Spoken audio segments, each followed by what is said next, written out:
A Bibi, por favor, padre.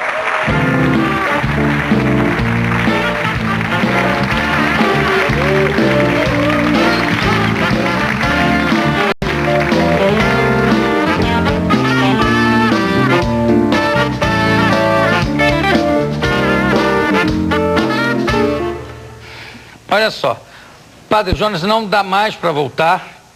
Você cantando. Exato. É um passarinho você também, né? A Tereza Ostrogés, com quem eu fui casada, é que dizia que ela era um canarinho, e de tanto eu falar que ela cantava muito, ficava o tempo todo cantando, disse assim, antigamente eu era um passarinho, agora eu tô muda. Olha só. Meu Pentecostes, aqui são dois. São dois. Como é linda a nossa família.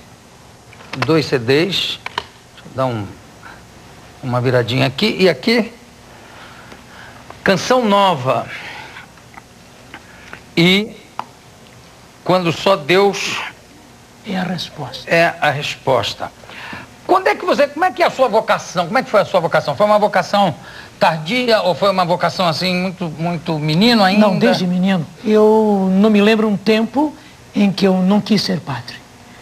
Quando a superiora geral da congregação, das irmãs da Providência de Gap, visitou o Brasil, ela foi de classe em classe. E na nossa classe ela fez aquela costumeira pergunta, o que você quer ser quando crescer?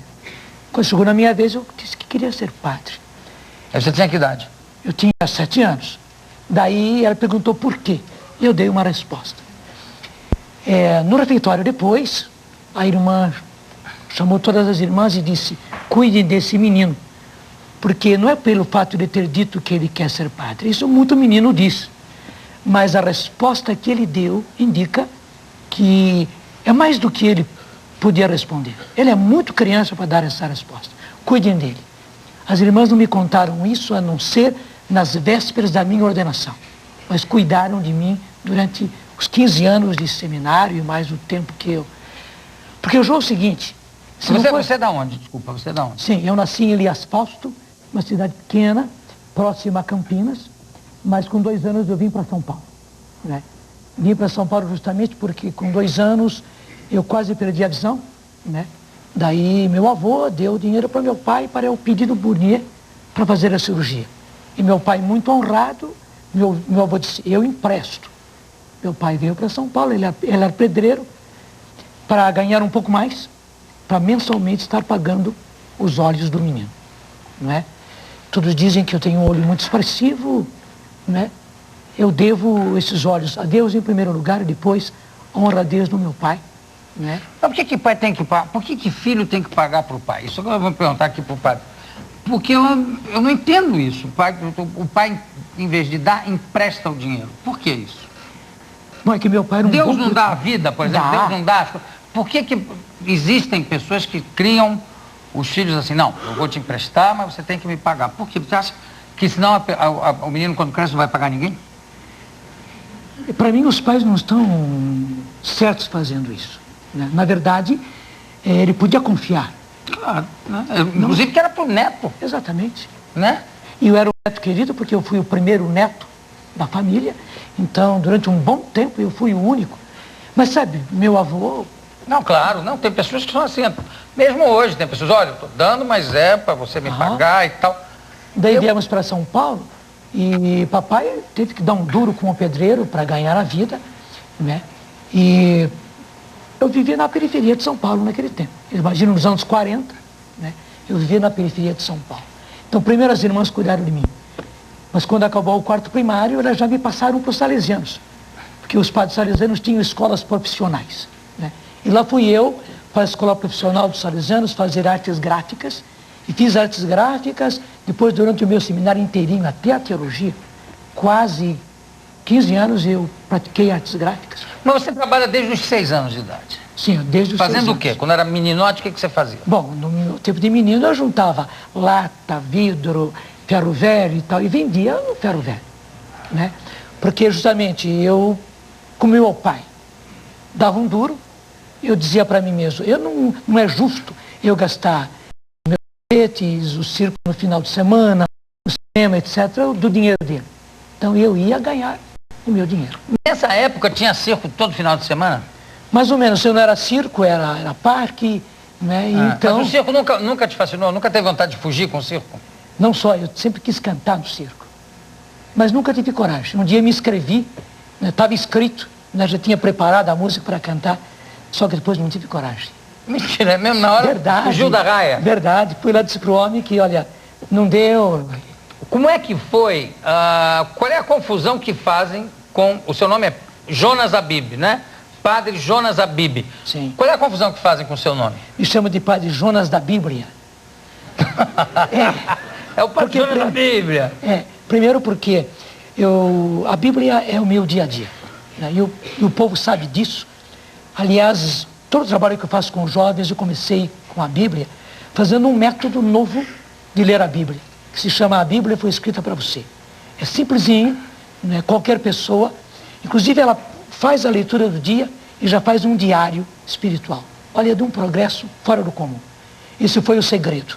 E os jovens que vivem comigo, alguns já há mais de 25 anos, né? Todos foram formados neste método. Mas é o método de ler a Bíblia? Porque... Desde o começo Aí que está. ou o Novo Testamento? Aí que está. Porque as pessoas começam da primeira página e não passam do 5º livro, porque não é assim que lê. Né? Claro. Já no método que eu exponho, a pessoa começa pela carta de São João, porque ela é simples, é rápida, e onde está? Deus é amor. E todo aquele conjunto já fascina a pessoa. Depois eu digo que passe para o Evangelho de São João, né? E assim para frente, entre indicar a ordem dos livros. De vez em quando você dá um pulo lá no Velho Testamento também, não? Sim, claro. Depois de ler o Novo Testamento, a pessoa vai para o Velho Testamento, mas daí já está com um caminho feito, né? E bonito que muitíssimos leem a Bíblia todinha e alguns leram mais de uma vez. Mas então a Bíblia com você, a tua Bíblia deve estar toda marcada, não deve resistir muito tempo. Não, a Bíblia eu já tive umas 10 Bíblias totalmente gastas. Me disseram 25. Não faça economias aqui não. Tá certo. Que 25 Bíblias já foram. E 10 eu me lembro. No seminário, quer dizer, você chegou a ser coroinha antes de... Sim, quer dizer, e quando já na minha paróquia eu era coroinha, né, e fazia tudo que é arte como coroinha. Porque Por exemplo, como é que é a arte de coroinha? Bom, a construção da igreja, a igreja estava em construção, a nova, né? A nossa diversão, assim que os pedreiros saíam pelas 5h30, nós subíamos nos andaimes e ficávamos brincando de pique lá em cima, até escurecer, né? Depois todos bonitinhos vinhamos para a igreja para as funções, né? Mas todos devotos, mas os nossos anjos da guarda correram atrás de nós o tempo todo. O padre não roubava vinho do padre, Também isso. Nem o pão da hóstia, quer dizer, a hóstia antes de ser consagrada não comia quilos daquilo? Sim, quilos daquilo e o vinho muito mais. Você chegou a pegar a missa em latim, Padre Jonas? Sim. Meu tempo de coroinha foi totalmente em latim, meu tempo de seminário totalmente em latim, e a minha primeira missa foi em latim. Mas depois já era passagem. Eu me ordenei em 64, portanto já era a passagem do latim para o vernáculo. Vamos ver umas fotos do Padre Jonas da Bíblia aqui.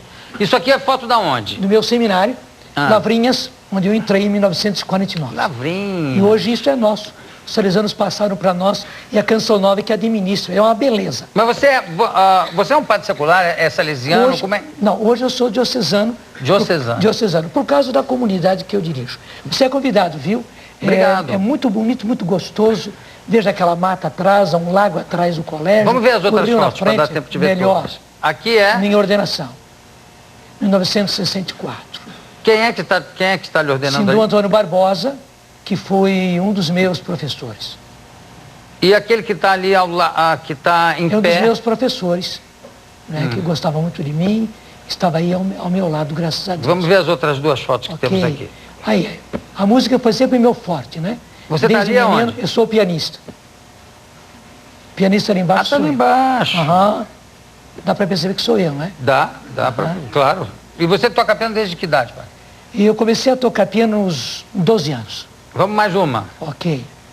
Minha família, né, está toda a minha família aí, as minhas 4 irmãs, meu irmão, eu, meu pai, minha mãe e minha avó. Você está onde? Ali atrás? Sou já de Batina, né? Já de Batina? De Batina, ao lado da minha avó.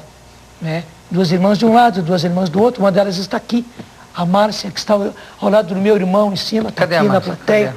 Onde é que está a Márcia? Está ali. Márcia, Tá aqui, parecida na com frente. tá certo. Pô, Padre Jonas, por que se perdeu tanto o hábito da batina? Eu, se eu fosse padre, só usava batina. Por quê? Só, sem nada embaixo. Porque fica gostoso. Não, é verdade. Não tem que botar calça, quer dizer, sem nada. Uma cueca, um short, alguma coisa. Mas sem calça. Porque eu não entendo por que botar a calça e a batina fica um inferno. De quente, inclusive. Não fica? Exatamente. Então, mas um short... Frade não usa. Não, não usa. Acho maravilhoso. Frei franciscano, né? Só sandália, batina, uma cueca embaixo. Pronto. Chega o calor. Ai, que delícia e tal. Adoro, adoro. E se perdeu, né? Quer dizer, mostrando que realmente não é o hábito que faz o monge. Bom, aí como é que surgiu esse negócio da Canção Nova? Então, justamente, trabalhando com jovens,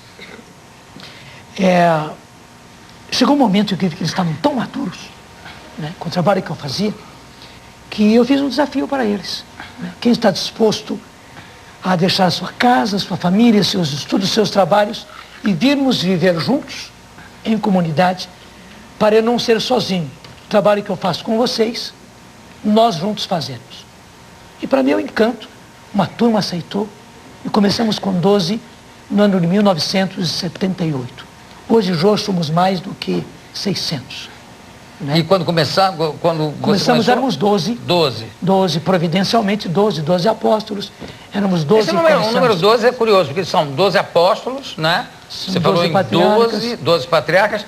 Na Revolução Cubana, quando os que sobraram no primeiro desembarque foram Fidel com mais 11, quer dizer, foram 12 também.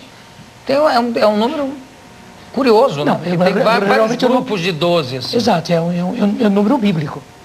É o número bíblico. É o número bíblico, né? 12. Tanto quanto o 7, o 12 é o número bíblico. E qual é o outro? Que é o 7? 7. O 7 também. Sim. É? Né? 7 pecados capitais. Os 7 sacramentos. Eu não sei porque que não são os 12 mandamentos, em vez de só os 10, né? Se você merecia acrescentar mais 2 ali. Se você acrescentar 2... Ou cortar 3 para ficar 7. Tá bom, vai bem. Não, porque tem uns mandamentos ali que são como é que se diz? Repetitivos. Não precisa, né? Na hora que você botar amar a Deus sobre todas as coisas, já pode tirar os outros 11. Exato. Né? Exatamente. Não precisa mais. Exato. Não, pô, ama o próximo como a ti mesmo. Mas deixa os dois. Mas quem ama a Deus ama o próximo. Pois é. É uma consequência. Mas como Jesus disse, bastariam os dois. Né? O primeiro mandamento é amarás o Senhor teu Deus. O segundo é semelhante a esse. E amarás ao teu próximo como a ti mesmo. O mundo seria diferente se esses dois mandamentos fossem vividos. Deixa eu te dizer uma coisa. Nos anos de 66, 67, 68, eu andava pelo Teatro Record, na Consolação, porque eu cuidava dos meninos cantores de São Paulo. Sim. Te conheci bem jovem, já um tanto gordinho. Já te vi, sim, é estranho. Gordo? Como gordinho? Gordo? Gordo, então. Eu era gordo, não era gordinho? Tá, perfeito. Tá. Interessante, eu te vi diferente dos outros ali ao redor do Teatro Record, que antes chegava às 6 horas para ensaiar com orquestra, lá pelas 9 horas fazer o show. Mas me viu diferente por quê? Não. Porque eu era gordo, claro. Não. Eu vi que havia algo mais em você. Deus tinha alguma coisa para você, né? E deixa eu dizer um segredo. Rezei por você naquela época já, pedindo que Deus te guardasse. Obrigado. Acho que Deus em parte atendeu a minha oração. Te fez muito especial. Obrigadíssimo, Padre Jonas. Agora, vamos voltar a falar aqui eu voltei lá atrás da Canção Nova. Da Canção Nova, né? Também justamente esses jovens começaram comigo e daí nós partimos para meios de comunicação. Né? Porque, aí que está, através de meios de comunicação é muito mais fácil. Nós começamos com um programa de rádio, fomos para 3 programas de rádio, compramos uma pequena rádio do João Saad, né? Lá em Cachoeira Paulista mesmo. Essa rádio cresceu rapidamente, né? Em 89 nós começamos com uma pequena emissora de televisão, né? Que era apenas local, depois regional e hoje espalhou. Mas vamos falar da televisão, que a Tereza não conseguiu me explicar direito como é que é o negócio de UHF, não UHF, tem uma caixinha que põe aí, dá para pegar, porque não é cabo. Não, nós estamos em canal aberto. Tem canal aberto. Canal aberto. Mas não... Agora, é claro, em muitíssimas cidades, as nossas transmissoras são o canal. Por exemplo, em São Paulo, aqui na capital. Canal 40 UHF. Mas é só um HF. Só HF. Canal 40, aqui em São Paulo. O negócio da comunicação da Igreja Católica está tão preocupada, está muito preocupada hoje com a comunicação, se deve, em fato, a imensa popularidade, a popularidade crescente das igrejas evangélicas? Não, porque... Que cresceram em função disso? Exatamente, cresceram por causa disso. Mas, veja bem, desde menino eu sou realmente aficionado por isso, né? E minha mãe falava a mim a esse respeito, né? Disse, por que a igreja não tem uma rádio que fale de Deus 24 horas? Claro, de maneira radiofônica, de maneira atraente, né? Mas veja que isso é possível. Tanto sim que a nossa rádio não é chata, né? Mas, na verdade, nós trazemos as coisas próprias de Deus porque as pessoas têm fome e sede de Deus, né? De maneira muito atraente. A nossa televisão é da mesma forma, não é? É que está. Eu fiz tudo isso com os jovens que me acompanharam, né? É uma beleza. Eu tenho uns 10, 12 que cantam muito bem, que também gravaram CDs, que fazemos shows juntos. Eles me amam muito, eu amo muito a eles. E o mais interessante, Jô, é que existem homens, mulheres, solteiros, casados, seminaristas, padres e aqueles que resolvem ficar solteiros. Então, há de tudo dentro da nossa comunidade, mas todos nós somos consagrados e todos nós vivemos para isso. O que é o negócio do consagrado? Isso aí foi outro dia consagrado... uma discussão, porque isso não fica uma coisa meio seletiva? Não somos nós todos consagrados? Somos. Não é, somos, não é somos, todo mundo... mas é que está. A pessoa pode ser e não se assumir. Nós nos assumimos como consagrados e dizemos, eu sou consagrado, tanto assim que o meu trabalho é dedicado totalmente a esta causa. Tanto assim que, por exemplo, o nosso dinheiro é apenas para sustentar quem é casado e sua família. Os jovens põem o dinheiro numa caixinha comum para suas despesas e todo o restante é reinvestido na própria empresa para ela poder crescer. Agora, Padre José, vamos falar um pouquinho aqui dos problemas que de repente podem surgir, como, sei lá, até São Francisco sofreu muito com certos dogmas, com certas realidades de igreja. Posições da Igreja Católica da sua época, né? Uhum. E você falou uma coisa maravilhosa aí, que é uma coisa que eu sempre digo, quer dizer, que o que me fascina no cristianismo são duas coisas. Uma é que ele chega, o que modifica mesmo, ele diz assim, o negócio é amar todo mundo, mas amar mesmo. E a segunda é o perdão, como ele perdoa o bom ladrão na cruz. Na hora, bastou ele se arrepender e dizer, você vai estar comigo à noite lá no paraíso, tá? Então essas duas coisas para mim são fascinantes. E você disse, se o mundo seguisse mais esses mandamentos, estaria em outra posição.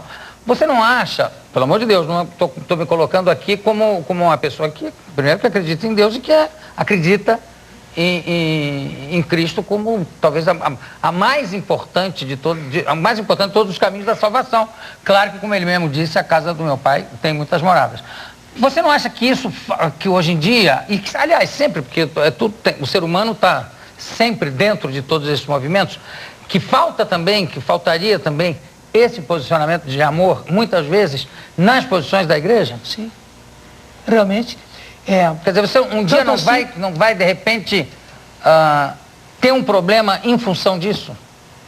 Não é à toa que o Papa João Paulo II, que é uma figura maravilhosa, né, mais uma vez pediu perdão a grupos e à humanidade, né, pelos nossos erros de igreja. Por que está? É lindo. A igreja é santa, mas é feita de homens e mulheres pecadores, né? Erramos muito. E é que está.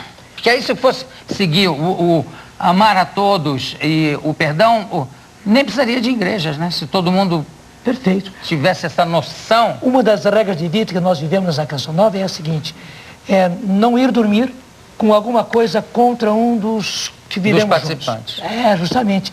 Antes de vocês dormir, se reconciliar com o irmão. Senão vai guardando aqui. É duro, mas funciona, Jô. Porque senão ele vai ficando entulhado, né? E ao contrário, se a gente resolve naquele dia, né, aquilo que é do dia, no dia seguinte você está sempre novo e pode estar sempre se renovando. Nós queremos ter uma constante canção nova e queremos cantar essa canção nova para o mundo. Falando nisso, você já gravou quantos CDs? 12. Então você não vai sair daqui sem cantar um pouco pra gente, ali com o nosso sexteto, tá? Não dá mais para voltar. Não dá mais para voltar. Não dá mais. O barco está em alto mar. Está aqui o microfone. Okay. Obrigado. E você vai ter que aguentar o sexteto. São Tá todos, certo. assim, Maravilhosamente. pecadores, mas como Cristo disse que veio por Para eles, os né? pecadores. Cristo veio para eles, então o que Jesus vai perder de tempo com esses meninos, você não faz ideia. Então vamos ouvir aqui. Vamos lá? Pode levantar se quiser, Padre Ok. Jonas, fica à vontade, o palco é seu. Obrigado. Obrigado pela sua bênção e pelas suas orações. Padre Jonas.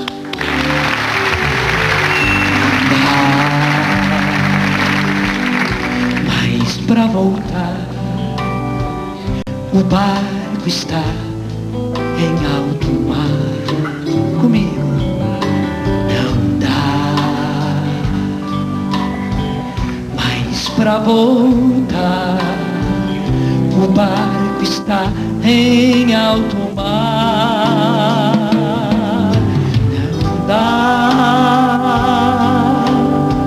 Mas pra negar, o mar é Deus e o barco sou eu, e o vento forte que me leva pra frente é o amor de Deus. Dá, mas pra negar, o mar é Deus e o barco sou eu, e o vento forte que me leva pra frente é o amor de Deus.